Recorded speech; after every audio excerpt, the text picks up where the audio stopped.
Hello வணக்கம் பிள்ளைகளே. இப்போ நம்ம மீன் குழம்பு செய்யறது எப்படின்னு பார்க்கலாங்களா. இப்போ சொரா மீன் வாங்கிட்டு வந்துருக்குறோம். சொரா மீன் குழம்பு வைக்கிறேன் பாருங்கள். அம்மா எப்படி செய்கிறேன்னு பாருங்கள். ஓகேங்களா. கடாயை வச்சிட்டோம்ப்பா. பாருங்கள், கடாயை வச்சுட்டேன். மீன் குழம்பு செய்கிறதுக்கு வெங்காயம் அரிஞ்சு வச்சுட்டேன் பாருங்கள். பூண்டு தட்டி வச்சுட்டேன். தக்காளி 2 தக்காளி இருக்குது. இப்போது கடாயை வச்சுட்டு எண்ணெய் ஊற்றிட்டேன். நல்லெண்ணெய் தான் ஊற்றிருக்கேன். இப்போ கடுகு உளுத்தம்பருப்பு போட்டுக்கலாம்.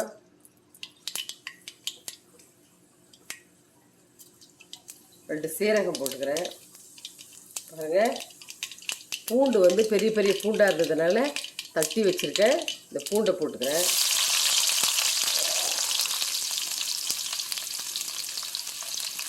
பூண்டு லேசாக வதங்கட்டும்.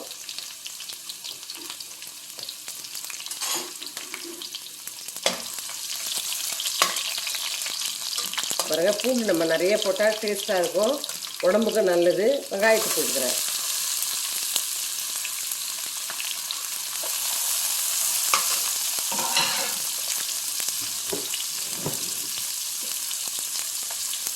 மீன் குழம்புக்கு 2 வெந்தயம் போடணும். நான் மறந்துட்டேன். இந்த பாருங்கள், இந்த வெந்தயத்தை லேசாக வறுத்துக்கலாம்.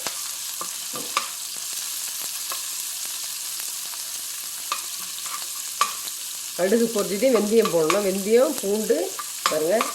வெந்தயம் போட்டால் குழம்பு டேஸ்ட்டாக இருக்கும். இது நல்லா பொரியட்டும். வெந்தயம் வறுந்துச்சு பாருங்கள். வெங்காயம் நல்லா வதங்கட்டும். மீன் சொரா மீன் வாங்கி வச்சுருக்கிறேன், க்ளீன் பண்ணி. வெங்காயம் பாருங்கள் நல்லா வதங்கிடுச்சு. வெங்காயம் பூண்டு நல்லா வதங்கிடுச்சிங்களா. இதில் நம்ம மீன் குழம்புக்கு ஏற்ற, நம்ம காரத்துக்கு ஏற்ற மாதிரி பாருங்கள். நான் 1.5 ஸ்பூன் மிளகாத்தூள் போடுறேன், தனி மிளகாத்தூள். குழம்பு மிளகாத்தூள்னால் உங்கள் காரத்துக்கு ஏற்ற மாதிரி வச்சுக்கலாம். இது 1.5 ஸ்பூன் தனி மிளகாத்தூள், 2 ஸ்பூன் தனியாத்தூள் போட்டிருக்கேன். பாருங்கள், இந்த எண்ணெயில் லேசாக வறுத்துட்டா நமக்கு காரம் நெடியெல்லாம் போயிடும், நல்லா சூப்பராக இருக்கும். மிளகாய் நெடி வராது பாருங்கள். நெக்ஸ்ட்டு தக்காளி போட்டுக்கிறேன். தக்காளி பொடியாக அரிஞ்சு வச்சுருக்கேன். தேவைப்படுறவங்க அரைச்சிக்கலாம். நான் அரிஞ்சு வச்சுருக்கிறேன் பாருங்கள். நல்லா வதக்கி நல்லா ஸ்மாஷ் ஆகட்டும் பாருங்கள். தக்காளி அழகாக வதங்கியிருக்கு பாருங்கள். நல்லா ஸ்மாஷ் ஆகிடுச்சு. நீங்கள் தக்காளி மசி இல்லைன்னா கூட லேசாக கொஞ்சம் தண்ணி கூட ஊற்றிக்கலாம்.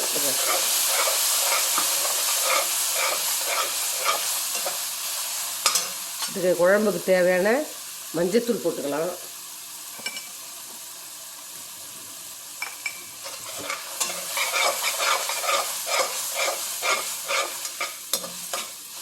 சூப்பராக இருக்கும் மீன் குழம்பு பாருங்கள்.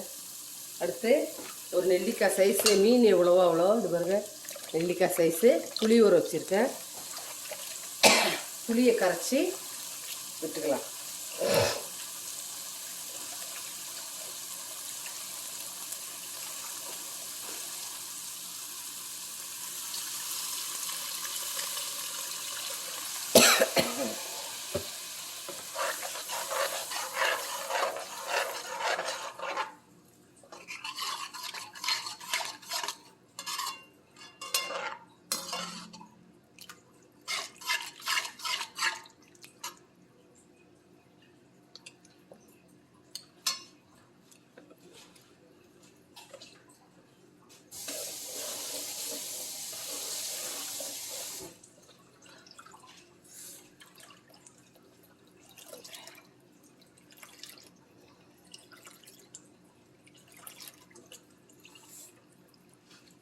நல்லா காரம், மிளகாத்தூள், காரம் புளி இருந்தால் தான் நல்லாயிருக்கும் மீன் குழம்பு பாருங்கள்.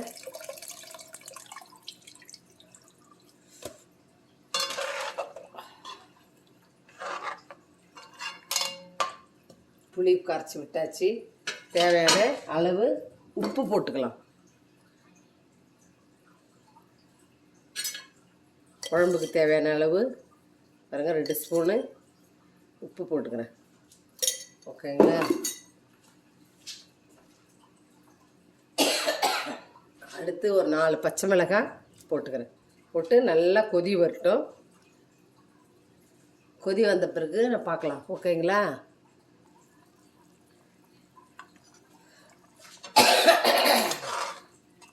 குழம்பு பாருங்கள் நல்லா கொதி வருது. சீரகம் ஒரு 1/4 ஸ்பூனு சீரகப்பொடி, ஒரு 1/2 ஸ்பூன் மிளகு பொடி போடுறேன். மிளகு சீரகம் போட்டால் நல்லது, மீன் குழம்பு சூப்பராக இருக்கும். அதுவும் சுறா மீனுக்கு பாருங்க.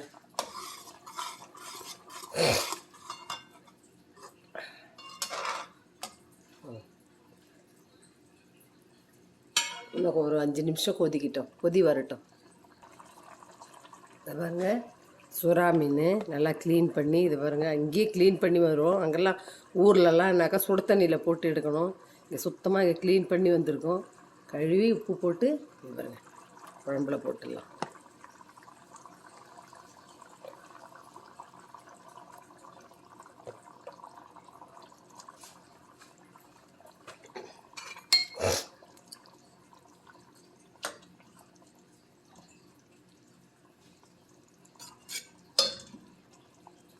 இது நல்லா குழம்பு ஒரு சொரா மீன் வந்து உடையாது, நல்லாயிருக்கும்.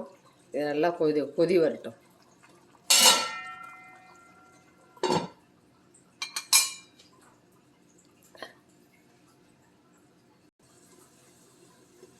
பாருங்கள் மீன் குழம்பு சூப்பராக கொதிச்சிடுச்சு. இப்போ நான் லாஸ்ட்டாக கருவேப்பிலை போட்டுக்கிறேன்.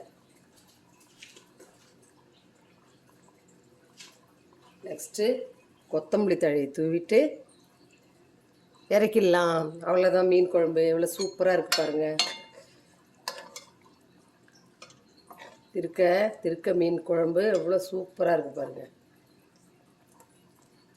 இந்த மாதிரி நல்லெண்ணெய் ஊற்றி செய்யணும். இந்த மாதிரி செய்யும்போது சூப்பராக இருக்கும் மீன் குழம்பு, நல்லா சாப்பிட்லாம் பாருங்கள். இந்த மாதிரி நீங்கள் இந்த குழந்தை பிறக்கிறவங்களுக்கு பாலெல்லாம் இருக்குன்னு சொல்லுவாங்க. அதனால் குழந்தை பிறந்த அவங்களுக்கெல்லாம் கொடுக்கலாம். இது ரொம்ப நல்லது, உடம்புக்கு ஹெல்த்தி. ஓகேங்களா? அடுத்து சுறா புட்டு. நெக்ஸ்ட்டு அடுத்து கொஞ்சம் சுறா புட்டு செய்யலாம். கொஞ்சம் சுறா இந்த பாருங்க, ஒரு 4 மீன் எடுத்து புட்டு செய்யலான்னு எடுத்து வச்சுருக்கேன். இப்போ புட்டு செய்யலாங்களா? எண்ணெய் ஊற்றிக்கலாம் கடாயில்.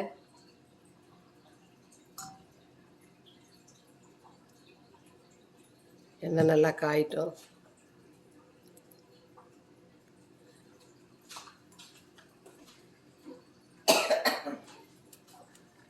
சுறா புட்டுக்கு தேவையானது வெங்காயம், பச்சை மிளகாய், இஞ்சி, பூண்டு பொடியாக நறுக்கி வச்சுருக்கேன். இது பாருங்க, கருவேப்பிலை, கொஞ்சம் மஞ்சள் பொடி, அவ்வளோதான். மிளகுத்தூள் போடணும்.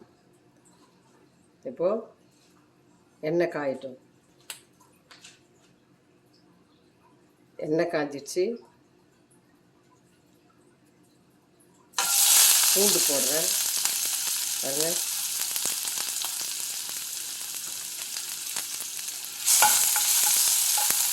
பூண்டு எண்ணெயில் பொரிட்டோம்.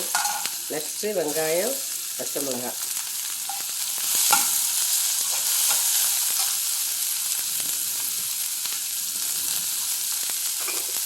இதுக்கு வந்து சோம்பு போடணும். சொரா புட்டுக்கு சோம்பு போடணும் நல்லா.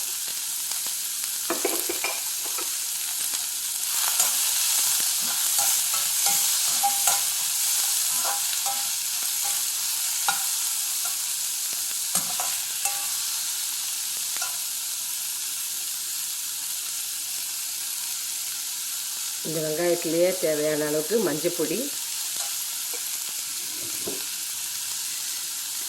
மீனுக்கு தேவையான உப்பு,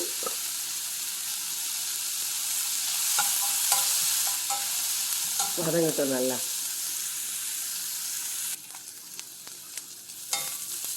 நல்லா வதங்கிடுச்சு பாருங்கள். வெங்காயம், பச்சை மிளகாய், பூண்டு, சோம்பு எல்லாம் வதங்கிடுச்சு. இப்போது கருவேப்பிலை போட்டுக்கிறேன். நெக்ஸ்ட்டு சொராப்பு மீன் வந்து உதிர்த்து வச்சுருக்கிறேன், அதை போட்டுக்கிறேன்.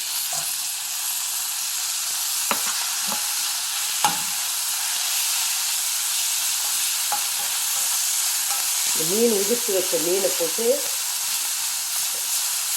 தண்ணி ஊற்றக்கூடாது, தண்ணி ஊற்றாத பாருங்கள். உப்பு போட்டுட்டேன்.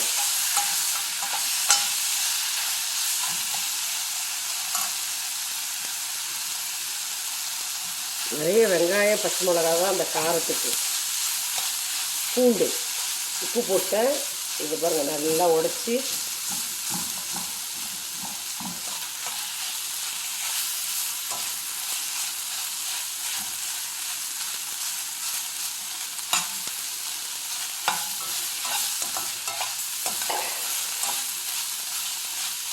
கொஞ்சம் மீன் தான் இது. குழம்பு வச்சிட்டேன். 3/4 கிலோ மீன், இது 1/4 கிலோ தான். இது 1/2 கிலோ குழம்பு வச்சாச்சு. உப்பு இருக்கான்னு பார்த்துக்கலாம். உப்பு கொஞ்சம் போடணும்.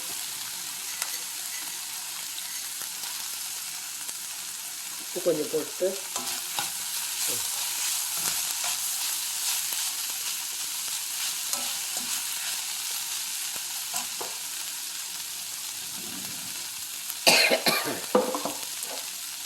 இதுக்கு தேவையான காரத்துக்கு மிளகுத்தூள் போட்டுக்கலாம். இதுக்கு மிளகு காரம் தான். இதுக்கு மிளகு, பச்சை மிளகாய்,